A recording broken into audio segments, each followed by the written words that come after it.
정치인의 눈으로 여의도 국회 움직임을 통찰력 있게 꿰뚫어보는 시간입니다. 여의도 인사이트, 줄여서 여의도 인사인데요. 오늘 함께하시는 두 분입니다. 민주당 신경민 전 의원 자리하셨습니다. 안녕하세요. 네, 안녕하세요. 국민의힘 김경진 전 의원 나오셨습니다. 안녕하세요. 안녕하세요. 두 분은 투표하셨어요? 아직 안 했어요. 아직 안 하셨어요? 본투표일까지 좀 지켜보신 다음에 하셔도 될 거고. 해야죠. 뭐 당연히 해야 되는데. 당연히 뭐 하실 거라고 생각하는데. 저는 했습니다. 아, 하셨어요? 네. 네. 누구 찍었는지는 안 물어보겠습니다. 물어봐도 대답 안 할 겁니다. 당연히 1번 찍으셨겠죠. 뭐 당연히이신데. 근데 확실히 그거 있는 것 같아요. 네. 대선 때는 사전투표 첫날 9시에 가서 쫙 투표를 했거든요. 네네. 보면 네. 그때는 가서 내가 가서 얼른 찍고 와야지. 이거는 급한 마음이 급하지가 않아요. 아무래도 지방선거라는 네. 뭐 그런 특성도 좀 있는 것 같습니다. 네. 우리 추경 얘기 먼저 좀 해봤으면 좋겠는데요. 그동안에 뭐 여야가 힘겨루기를 하기도 하고 뭐 줄다리기도 했었는데요. 일단 추경안이 통과가 됐습니다. 62조 원 규모인데요. 그렇지만 손실보상 소급 적용, 소득 역전 문제를 두고 추후로 이 지금 그 논쟁거리를 좀 남겨놨다고 하는 점이 좀 있을 수 있을 것 같은데요. 일단 추경안을 통과시켰다는 점에서 지방선거 의식한 게 아니냐 이런 지적이 나오고 있는 데 대해서 두 분은 어떤 의견이신지 말씀 듣고 얘기를 좀 더 자세히 이어갔으면 좋겠습니다. 일단 이게 좀 복잡하거든요. 네. 그런데 지금 빨리 해야 되고 시기적으로 선거 뭐 이것도 있지만은 5월 29일이 의장단 마지막 날이거든요. 맞아요. 네. 네. 그러면 오늘부터는 이제 사실은 국회의장단이 비어 있는 없죠. 상황이니까요.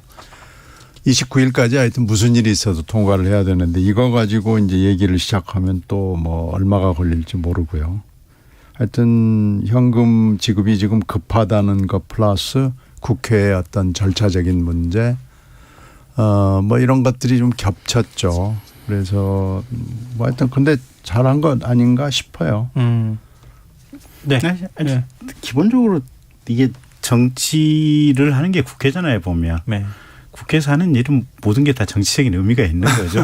그런데 그나마 다행인 거는 어쨌든 여야 합의 특히 이제 민주당 쪽 요구를 대폭 수용한 거 아니겠어요. 보면 네. 이제 그 점에서 좀 의의가 있는 것 같고 근데 사실은 뭐 지난번 국회의원 선거 때도 그랬고 그 전에 국회의원 선거 때도 그랬고 이게 저는 사실은 선거 가령 보름 전쯤부터는 이런 직접 급여성 예산 지급에 대해서는 아예 국가재정법에 아주 특별한 상황이 아니면 금지하는 조항을 좀 못 박는 게 어떤가 싶은 생각도 있어요. 왜냐하면 민주당이 추경할 때마다 민주당이 계속해서 그걸 국민의힘에서 써먹고 계속 비판이 왔었잖아요. 네. 근데 거꾸로 또 지금 추경을 하는 이런 상황이 된 이제 거죠. 하다 보니까 그래서 사실 일선에서 이제 선거 뛰고 있는 저도 이제 민주당 의원님들 좀 친한데 야 니들은 이 상황에 어떻게 대처할래 그러면 야 바보야 우리가 저기 돈 푼 것처럼 해서 문자 보내고 열심히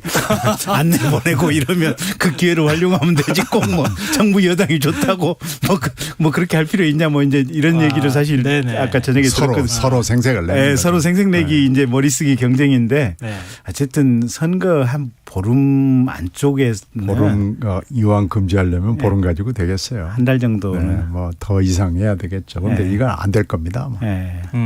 근데 손실보상 소급 적용 문제 이것도 정리가 안 돼가지고 이것도 앞으로 이제 국회에서 논의해야 될 숙제가 돼버렸어요. 글쎄요, 참 어려운 문제예요. 네. 굉장히 어려운 문제입니다. 참 이렇게 국민들은 지금 굉장히 힘들어하고 있는 상황이고 그동안에 뭐 프리랜서부터 시작해서 자영업자 소상공인들 다 어려웠잖아요. 그러니까 이제 또 한 가지가 정책적인 측면에서 보면 당장에 지금 이게 현금 지급이 지금만 해도 한 23조 정도 되거든요. 네. 그러면 돈이 어마어마하게 시중에 풀리는 거예요. 네. 근데 지금 주부들 보면 장바구니 물가가 겁날 정도 장보기 물가가 올랐다는 거 아니에요 보면. 네. 그러면 사실은 거시경제 하는 이나 이쪽에서는 어떻게든지 통화량 환수하려고 지금 하는 이런 흐름하고 그다음에 이 현금이 23조가 풀리는 거하고 정반대의 이런 것들이거든요 보면. 거기다가 지난 문재인 정부 때 또 이게 어마어마하게 확장 재정 정책이 있었고 그래서 이건 이제 윤석열 대통령의 국민에 대한 공약 사항이고 반드시 하겠다라고 해서 이제 지금 했었는데 사실은 대통령도 그렇고 이게 통화 당국 뭐 다 고민되는 부분들이 분명히 있을 겁니다. 맞습니다. 정부는 직접 예산을 푸는 것보다 이렇게 손실보전금을 지원하면 저축도 좀 하고 그러니까 다 풀리지는 않을 거다. 네. 이렇게 얘기는 또 하고 있던데 그래도 역시 시중의 통화량이 많아지는 그렇죠. 효과로 이어질 네, 수 있기 그렇죠. 때문에 물가를 좀 자극할 가능성이 이 있어 문제는 보이긴 참 하죠. 어려운 문제예요. 네, 이거 맞습니다. 별뾰족한 묘수가 없는데요. 그러니까 뭐 세금 내리고 지금 이렇게 하는 방법밖에 없는 것 같아요. 관세, 세금 다 지금 급작스러운 조치를 취하는데 이거 가지고 이제 얼마나 효험이 있을까 혈역이 있을지는 잘 모르겠습니다. 참 어려운 지금 순간입니다. 근데 지방선거에는 뭐 어느 쪽 유불리를 이렇게 딱 꼬집어서 말하기는 조금 좀 어렵지 않겠어요? 근데 이게 여당에 좀 도움이 되는 쪽으로 가겠습니까? 아니면 뭐 그냥 서로 좀 도움이 되기를 바라는데 아무래도 정부 여당이 더 좀 플러스를 가져가지 않을까요? 그렇게 보세요, 김경진 의원님께서. 사람 본능적으로 주면 좋거든요. 주면 좋은데 어쨌든 이게 행정기관을 통해서 이게 안내가 가고 이러다 보니까 이게 전혀 사실은 여당하고는 상관이 없는 거거든요. 보면 큰 틀에서 보면 국회에서 어쨌든 최종적으로 양당 합의하에서 의결을 거치는 과정이니까 네. 어느 때나 똑같은 구조임에도 불구하고 모든 상황 항시 매번 여당에 조금 심리적으로 유리하게 가는 것만은 틀림이 없는 것 같아요. 알겠습니다. 자, 그럼 제 투표율 얘기를 좀 해봤으면 좋겠는데요. 사전 투표율이 20.62%, 지방선거 역대 최고 투표율을 기록했다 이렇게 얘기를 하고 있는데요. 물론 뭐 지난 대선 때하고 비교할 수는 없을 것 같은데요. 그냥 뭐 보통 대선 때는 70% 그렇죠. 후반 투표율이 나오고 지방선거는 한 60% 앞뒤로 이제. 그렇죠. 55에서 60 예. 뭐 이렇게 왔다 갔다 하죠. 근데 지금 이 정도 사전 투표율에 대해서 어떻게 분석을 하십니까? 양당에서. 먼저 4년 신경민 전보다 조금 높은데 그렇게 막 엄청나게 높은 건 아니잖아요. 네, 거의 비슷한 수준. 조금 높은 건데 그럼 지방선거 사전 투표율 치고는 뭐 조금 높은 것 정도 의미인데 지금 양당이 서로 뭐 자기들한테 유리하다고 얘기를 해요. 네. 근데 이게 사실은 아무도 모르는 거고요. 저도 뭐 우리한테 유리하다라고 얘기하고 싶지만 저는 뭐 그렇게 안 할랍니다. 이건 진짜 아무도 모르는 거고요. 아, 네네. 예, 서로 아전인수하는데 이게 전혀 의미 없는 것일 수도 있고요. 그래서 이거 가지고 길게 얘기하는 것은 저는 큰 의미가 없다고 생각합니다. 그러니까 뭐 일각에서는 투표일이 사흘로 늘어난 것이지. 그렇죠. 뭐 사전 투표율을 높게 가가지고 빨리 가서 투표하겠다고 해서 투표율이 높게 나왔다고 전체 투표율까지 따라 올라가는 건 아니다. 뭐 이렇게 또 얘기는 하더라고요. 저는 오히려 네. 이 지금 뭐 지방선거 기준으로 보면 역대 최고의 사전 투표율이라고 하지만 네. 우리가 이제 사전 투표가 이제 방금 말씀하신 대로 투표일이 늘어난 네. 그래서 사전 투표 때 투표하는 건 당연한 문화인 것처럼 자리 잡고 있는 이 추세를 가지고 본다면 오히려 이 사전 투표율은 사실은 역대 최고가 아니고 그냥 어쩌면 별 볼 일 없는 평범한 사전 투표율이 아닌가 실제에 네. 있어서는 네. 그렇다고 친다면 이번 지방선거 투표율도 지난번 투표율보다도 오히려 떨어질 가능성도 있고요. 네. 그래서 그래서 지방선거 투표율 안 높을 것이다. 그다음에 어느 쪽에 유리하냐 이거 판독하기 매우 곤란하다. 우리 지난 대선 때요. 네. 사전 투표율이 36.93인가요? 37% 가까이 나오면서 네. 이번엔 투표율 80% 넘는다고 다 흥분했는데 네. 77 조금 넘게 나왔어요. 네. 이제 2014년 이후에 이 제도가 도입된 이후에 여러 번의 뭐 선거가 있었잖아요. 네. 그래서 이제는 정착이 됐습니다. 투표는 사흘 하는 거다. 그 중에 하나 내 편한 날 하는 거다. 이렇게 가고 그 사전투표 불신론도 이제는 거의 설득력을 갖지 못하게 됐고요. 이제 뭐 사전투표율이 높다고 본투표 높은 것도 아니고요. 이제는 뭐 분석의 의미를 상실했다. 저는 이렇게 봅니다. 아, 그래요. 근데 실제 투표율 두 분 뭐 예측하시는 게 어떻게 되는지 같이 말씀해 주시면 좋겠는데요. 투표율이 대개 55에서 60 사이로 왔다 갔다 했으니까요. 이번에도 거기서 크게 벗어나지 않을 근데 것 같습니다. 55냐 60이냐는 거는 굉장히 큰 차이가 있을 굉장히 수 큰 차이는 있잖아요. 있죠. 거기서 당 유불리가 당락이 갈리잖아요. 갈리죠. 예. 그래서 높이 가면은 그것은 아무래도 그것은 정말 민주당이 유리할 거예요. 높이 60까지 가면? 네, 60까지 가면. 예. 국민의힘에서는 어떻게 보십니까? 저도 55에서 60 사이 정도인데요. 네. 근데 60이 넘나요? 지방선거에서는 지방에서는 근데 이제 그렇죠. 네. 지난번 가령 대선 기준을 본다면 유권자층의 어떤 분포를 본다면 네네. 60이 과연 높은가 그 부분도 한번 생각해 봐야 될 대목인가 아닌가 싶어요. 근데 어쨌든 지난번 60보다는 떨어질 적을 그래서 55에서 60 사이 될 것이다라고 하는 것이고 글쎄 모르겠어요. 어느 쪽이 유리하다는. 근데 지금 이제 왜 유불리 얘기가 나오냐면 이제 투표율이 낮으면은 네. 아무래도 자기 지지층이 얼마나 투표장으로 나와서 투표를 해주는가가 굉장히 중요하지 않겠습니까? 네. 근데 만약에 투표율이 좀 더 낮게 나온다고 하면은 네. 그 보통 한 60대 이상의 경우에는 보수 성향이 강하다고 얘기를 하잖아요. 네. 그건 뭐 객관적인 자료로 입증이 되는 건데 60대 이상은 어떻게 되더라도 투표율이 70% 정도 나와준다는 거예요. 근데 50대 이하는 투표율이 그렇게까지 높게 안 나온단 말이에요. 특히 그렇죠. 지방선거는 네, 그렇죠. 50대 후반에서 50대 중반 이하까지 40%대까지 내려간단 말이에요. 젊은 층까지 가면. 이런 면에서는 민주당이 좀 불리한 상황이 아닐까도 싶고. 근데 또 정반대로 해석할 수도 아니 있고. 아무래도 이번 지방선거는 대선 2라운드인 게 뭐 성격이 강하죠. 네. 대선 석 달 만에 치러지는 거고 0.73%라는 것이 족쇄로 계속 남아 있기 때문에 투표율이 낮다 그러면은 민주당이 불리하고 좀 높으면 유리하고 이렇게 보는 게 저는 상식적이라고 생각합니다. 네. 김근희 의원도 그렇게. 아니 그러니까 대체로 이제 나이 드시는 어르신들 투표율이 조금 높은 건 사실이에요. 네. 모든 선거에서 보면. 근데 사실은 지방선거 같은 경우는 또 조직선거잖아요. 보면. 네. 근데 지금까지는 국회의원이라든지 또는 현역의 지방의원, 현역의 지방자치단체장 이 조직들이 민주당 쪽이 좋았죠 보면. 그래서 지금 현재까지 사전 투표한 것하고 거기에 따른 사전 투표자들의 세대 연령별 분석이 아직까지는 안 나와 있는 거 아니에요? 네, 그렇죠. 그래서 뭐라고 얘기할 수 없는 것 같아요. 그렇군요.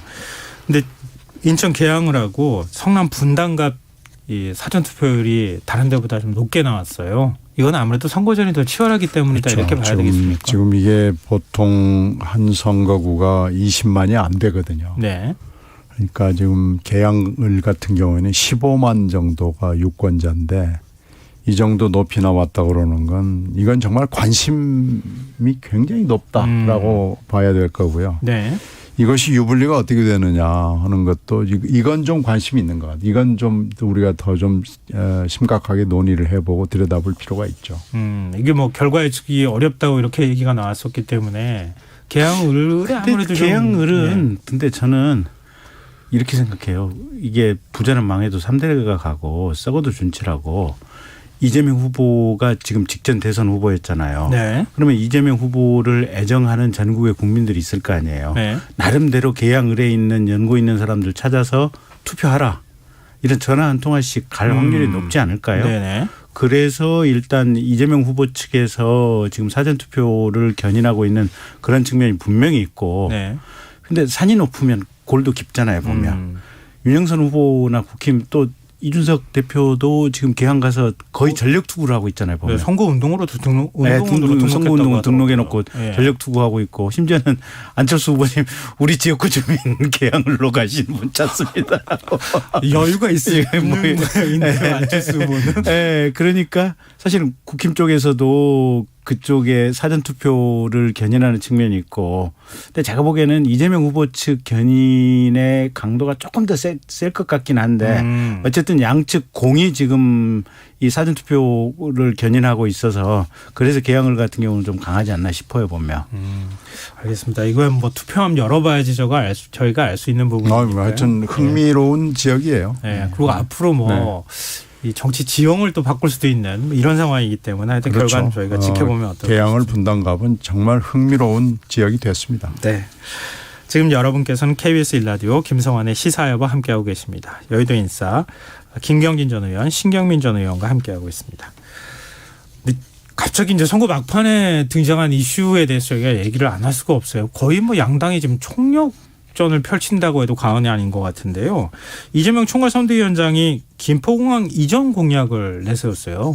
지금 서울시장 후보로 나선 송영길 전 대표하고도 지금 같이 공동 공약을 내세웠다 이렇게도 봐야 되는데 6.1 지방선거 막판 변수가 될 수 있을 것 같습니까? 어디 비판하는 쪽에서 먼저 말씀해 주세요. 아니면은 먼저 그럴까요? 먼저 말씀하세요. 김경 기자님부터 이게 큰 변수는 아니지만 어쨌든 이재명 후보한테는 좋은 일은 아닌 것 같고요.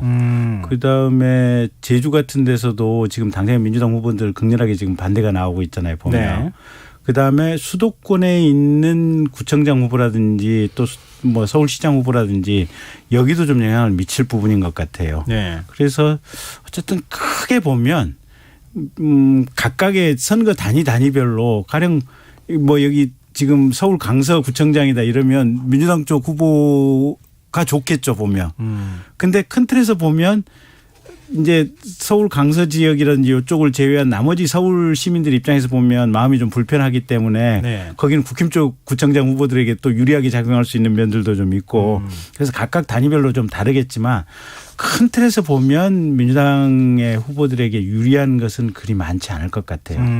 왜냐하면 첫째는 네. 이재명 후보가 총괄선대위원장이잖아요. 네. 총괄선대위원장이 이게 민주당 내부에서도 반대가 많고 이미 대선 때 검토했다가 폐기했다고 하는 공약을 선거 이틀 앞두고 그냥 급하게 발표를 해버렸단 말이에요. 네. 그리고 거기에 대해서 기자들이 묻는 질문 문답에 대해서 앞으로 비행기가 무슨 수직 이착륙을 하게 되니까 김포공항이 필요 없다고 약간의 동문서답식의 또 백브리핑을 하게 되면서 네. 이게 오히려 지금 화가 화를 불러일으키고 있는 이런 상황이어서 이재명 후보 본인의 신뢰성도 떨어질 거고 그다음에 다른 지역에 있는 분들에게도 조금씩은 마이너스 영향을 미칠 것이다. 저는 그렇게 보고 있습니다. 좀 부정적으로 평가해 주셨는데요. 신경민 기자님. 뭐 저도 긍정으로 보기는 좀 어렵습니다. 이거 네. 다 잊어버렸는데요. 네. 작년 여름 가을에 민주당 대선 경선 때 박용진 당시 민주당 후보가 네네. 김포공항 부지에다가 20만 호를 짓겠다고 공약을 들고 나왔습니다. 네, 그래서 그거 이게 굉장히 그 뜨거운 당시에 쟁점이었잖아요. 시끄러웠어요. 그래서 네. 다른 후보들 이재명 후보를 포함해서 다른 후보들이 안 된다고 다 그때 얘기를 했고 당에서도 안 되는 걸로 박용진 후보가 그래서 마지막에는 거의 이 얘기를 하지 않았습니다. 네. 이게 안 되는 걸로. 그래서 그때 이미 결론 비슷하게 나와 있는데 지금 이재명 후보가 갑자기 이렇게 나오는 것은 뭐 이유는 뭐 짐작이 가요. 나살자 아니겠어요. 지금 나살자? 개항에서는 살아야 되겠다라는 네네. 건데 네. 당도 곤란하고 금방 김 의원 지적했던 대로 다른 지역의 지금 후보들이 야 이거 곤란하다라고 지금 얘기를 하고 있는 그걸 공개적으로 공식적으로 얘기를 하고 있기 때문에요. 네. 이건 아마 이재명 후보가 당선되건 뭐 어쩌든지 간에 당의 공식 그 정책으로 채택하기는 어려워 보입니다. 네. 좀 오히려 부정적으로 평가해 주셨기 때문에 제가 좀 질문을 하나 더 드리고 네. 싶은데요. 그러면 이게 뭐 지방선거에 영향을 미칠 만한 이슈는 뭐 아니라는 말씀이세요? 영향을 너무 늦게 나왔기 때문에 예. 이게 뭐 당락에 크게 영향을 줄 것 같지는 않은데요. 논란은 좀 되고 이재명 후보가 뉴스에 많이 나오는 효과는 있을지 모르지만 김포공항 문제를 정식으로 다시 이걸 거론을 해가지고 선거 이후에 말이죠. 네. 그러기에는 지금 이 이슈는 사실 작년에 이미 다 결론이 끝난 겁니다. 그리고 국토위 차원에서도 얘기가 이미 됐고 당에서도 그때 박용진 의원의 공약을 가지고 거론을 하다가 박 의원도 이게 좀 쉽지 않다라는 결론을 내려서 한 발짝 뒤로 물러났죠. 그런데 지금 이걸 가지고 다시 개양을 해서 문제를 삼는다는 건 이건 뭐 그냥 본인 살자는 거 외에는 뭐 다른 의미를 찾기가 어려워요. 네. 그 김포공항에 네. 그러니까 비행기가 착륙할 때 네. 이착륙할 때 강서 쪽하고 부천 쪽하고 개양 쪽 세 네, 군데 그게 다 걸려 있잖아요. 다 걸려 있어요. 예, 맞아요. 그래서 개양의 지역구 의원의 그냥 평범한 공약이다 이러면 그건 가능할 수 있는 문제예요. 근데 문제는 지금 이재명 후보가 직전 대선 후보였지. 그다음에 민주당 전체의 총괄선대위원장이지. 이 상태에서 내부적으로 폐기됐던 공약을 그냥 다시 뱉어버리니까 네. 그래서 문제가 되는 거죠. 그러니까 신경민 의원님 말씀대로 자기 국회의원 선거 조금 도움돼 보자고 그러면 타 지역 민주당 후보들한테 네. 이렇게 아니, 근데 불꽃을 이제 그냥. 뭐 혼자 하면 모르겠는데 송영길 또 서울시장 후보까지 끌어들여서 송영길 후보는 시키는 대로 하는 사람이 돼버렸어요. 그래서 이게 지금 여러 가지로 당에 좀 좋지 않은 인상을 주게 돼 있습니다. 네. 그러면은 지금 뭐 막판 변수라고 제가 뭐 미리 평가해서 말씀드린다기보다는요. 그러니까 민주당의 공동 비대위원장 박지원 비대위원장하고 윤호중 비대위원장이 사실 서로 간에 좀 갈등이 있지 않았습니까? 네. 근데 오늘 이재명 총괄 선대위원장과 함께 기자회견을 열어서 갈등을 봉합하는 모습을 보였습니다. 이 선거에 어느 정도 영향을 미칠까요? 그것도 이미 부정적 영향 줄 거 다 줘서요. 네. 세 사람이 손 포갠다고 그래서 뭐 얼마나 많이 올라갈지 모르겠습니다만은 안 하는 것보다는 낫죠.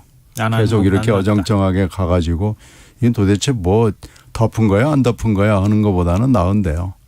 이미 대충 보면은 대개 국회의원 경우나 이렇게 보면은 한 사나흘 전에 유권자들의 표심이 결정이 됩니다.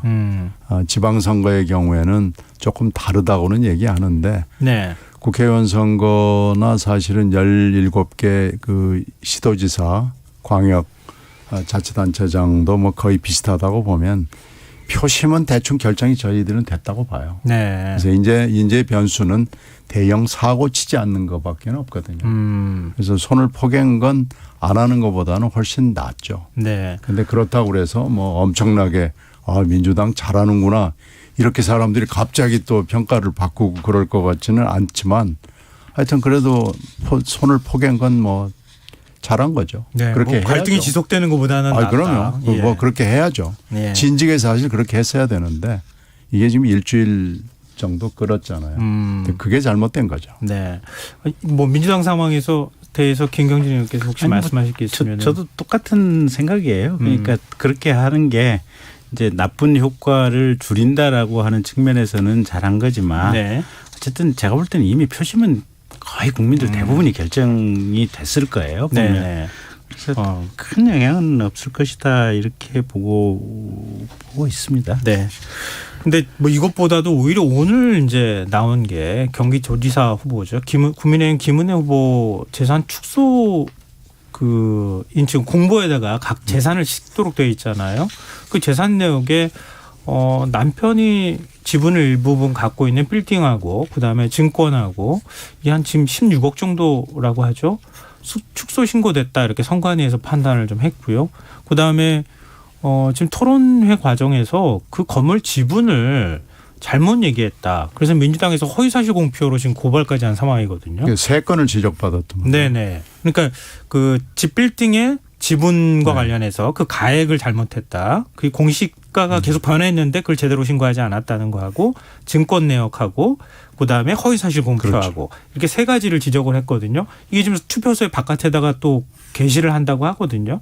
이게 막판에 선거의 어떤 지금 경기도지사 선거는 박빙인 상황이니까 이게 좀 변수가 될 수 있겠습니까? 김경진 역시 의원께서 먼저. 큰 변수는 되게 힘들 거예요. 네. 큰 변수는 되게 힘든데 없느니만은 못한 그런 상황들이죠. 그래서 아마 이게 가능한 부분이 있으면 이건 진솔하게 설명을 하시면 될 거예요. 이게 배우자 명의로 그러니까 결국은 이게 선거 때 마찬가지로 재산 신고할 때 직원과 또 배우자 본인이 얼마만큼 이게 정밀하게 찾아서 이걸 해 주느냐 이런 부분일 텐데 네. 이 재산 신고 뭐 재산이 그렇지 않아도 많은 김은혜 후보 입장에서 이게 일부가 누락이나 평가가 조금 달라졌다고 하는 것이 사실은 본인의 고의성 있는 그런 부분은 아닐 거예요. 그런데 틀림없이 이제 어디선가 어느 단위에선가 그러니까 배우자나 또는 직원 단위에서 실수가 있었을 텐데 그 실수가 있었던 부분은 좀 진솔하게 말씀드리면 국민들이 아마 양해를 해 주시지 않을까 싶습니다. 이게 실수냐 아니면 고의냐에 따라서 지금 사법 처리 문제가 달려 있기도 하잖아요. 저는 이 대목은 선거의 영향보다도 사실은 선거 이후에 틀림없이 이게 이제 고소 고발이 들어가고 그리고 수사를 하고 선거법이기 때문에 6개월 안에 뭔가 하여튼 검찰이 결론을 내야 되지 않겠어요? 네. 그렇게 되면 그게 오히려 더 크게 영향을 줄 수 있는 거 아닌가. 이게 이제 이번에 국회의원은 2년 전에 대해서 신고를 한 건데 그 전에 청와대 부대변인을 할 때 네. 그때부터 이게 누적이 된 거기 때문에 이게 좀 오래된 겁니다. 그런데 이제 이번에 경기도지사를 나왔기 때문에 그게 이제 불거진 거죠. 그래서 이거 아주 오래 누적된 문제였고 이게 수사에 들어가면 아마 검찰이 굉장히 고심을 해야 되는 사안이 될 수 있을 것 같아요. 오히려 그게 저는 더 무서운 후과가 되지 않을까 생각합니다. 일단 고발 들어가면 뭐 수사를 해야 되는 방법은 없죠. 상황이 되니까요. 근데 네. 그 지난번에 조수진 의원님하고 네네네. 김홍일 의원님이 정말로 생짜배기 실수로 예금 통장을 통으로 누락했던 아마 사례가 있었던 것 그게 같아요. 벌금 80만 원인가 봐. 예, 그래서 그게 다 100만 원 밑으로 아마 네. 김홍일 의원, 조수진 의원 다 그랬던 것 같거든요, 보면. 그러니까 비슷한 구조 아닌가 싶어요, 보면 이게. 예. 그렇다 하더라도 사실은 나중에 가가지고 결국 벌금이라도 그 유죄 판결을 받은 거잖아요. 근데 그 부분에 대한 논란은 근데 선거일 직전에 또 터진 사건이기 때문에 얘기를 안 할 수가 없는데요. 이틀밖에 안 남은 상황인데요. 마지막 막판 변수 이렇게 제가 여쭤봐서 될는지 모르겠습니다. 짧게 그거 한 말씀씩 듣고 코너 마무리하겠습니다. 막판 변수는 뭐 실수입니다. 네. 이제 내일 하루 사실 오늘 밤 이제 다 지나갔기 때문에 내일 하루 그리고 선거 날인데 실수죠. 뭐 실수 발언 실수나 뭐 또 뭐 한미 정상회담 같은 그런 빅 이벤트는 이제 없는 거니까요. 네네. 실수가 뭐 최대 변수죠. 네. 김경진 의원. 저도 같이 보고요. 딱 하나 경기도에서 혹시 강영석 후보가 사퇴할까 말까. 네네. 그거 하나 좀 지켜볼 대목 아닌가 싶습니다. 네, 알겠습니다. 자, 여의도 인싸 오늘 여기까지 하겠습니다. 지금까지 국민의힘 김경진 전 의원, 민주당 신경민 전 의원과 함께했습니다. 오늘 두 분 말씀 고맙습니다. 고맙습니다. 고맙습니다. KBS 1라디오 김성환의 시사할 1부 순서 여기서 마무리하겠습니다. 전 11시 정각 2부에 다시 오겠습니다.